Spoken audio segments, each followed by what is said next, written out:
Gagawa po ako ng paraan, Madam Jacinta. Hindi po ako titigil hanggat di ko pong malaman kung ano po talagang nangyari sa anak ko. Bakit hindi mo kausapin yung asawa ni Malu? Ayaw pong magsalita eh. Sila pong mag-asawa. Mga kawatan yung mga taong yon. Dapat sa kanila makulong. Sa oras na makahanap ako ng ebidensya laban sa kanila, yun po ang gagawin ko. Hindi ko na po mapapalagpas yung ginagawa nilang panluloko sa akin. Pero sa ngayon po, Madam, gusto kong malaman kung nasaan yung anak ko.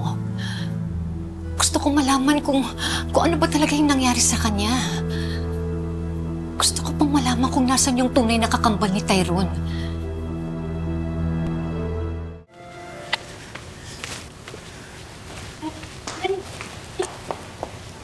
Aalis po kayo?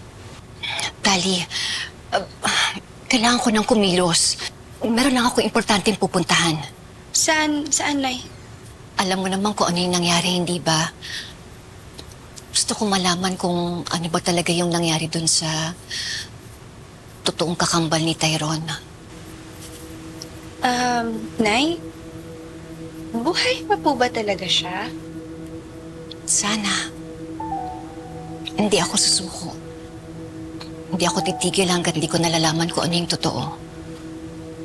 Nay, pag nahanap niyo na siya, paano na ako?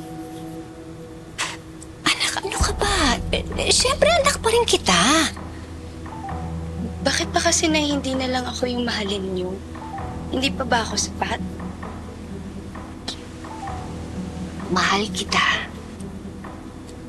Pero gusto ko din malaman kung ano ba talaga yung nangyari doon sa anak ko.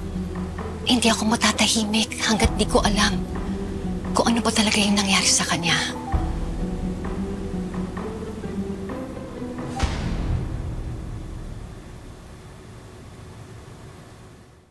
Rosel, para saan ba to? Saan ba tayo pupunta? May kakausapin tayo. Private investigator. Ha? Bakit? Ipapahanap natin sa kanya yung anak natin. Gusto ko lang malaman kung ano ba talaga yung nangyari. Bakit siya nawalay sa akin? At sino yung may gawa nito sa akin? Rosel, Chris, galit na galit ako. Gusto kong gantihan yung taong may gawa nito. naintindihan ko pero pwede ba kumalma ka lang? Nadadala ka lang ng emosyon. Bakit ikaw? Chris, hindi ka pa nagagalit? Anak natin yung nawawala. Alam ko, ayoko lang umasa sa wala. Rosel, malay mo talagang patay na yung anak natin. Sa iba lang naliban eh. Nandiyan naman si Tyrone eh. Buhay si Tyrone. Bakit hindi sa kanya natin ibuhos lahat ng oras natin? Bakit ang parang pakiramdam ko, ayaw mong mahanap yung totoong kakambal ni Tyrone? Chris, anak ko rin yun. Anak mo. Rosel, ayoko lang umasa ka at masaktan. Hindi ako susunod. Maniniwala lang akong patay ang anak natin kapag nakita ko na yung bangkay niya. Pero hanggat wala akong nakikita, posibleng buhay pa yung anak natin, Chris. At yun ang aalamin ko. Kapag napatunayan kung may taong kumuha nun sa akin, mananagot siya. Gagawin ko ang lahat para maparusahan yung taong yun.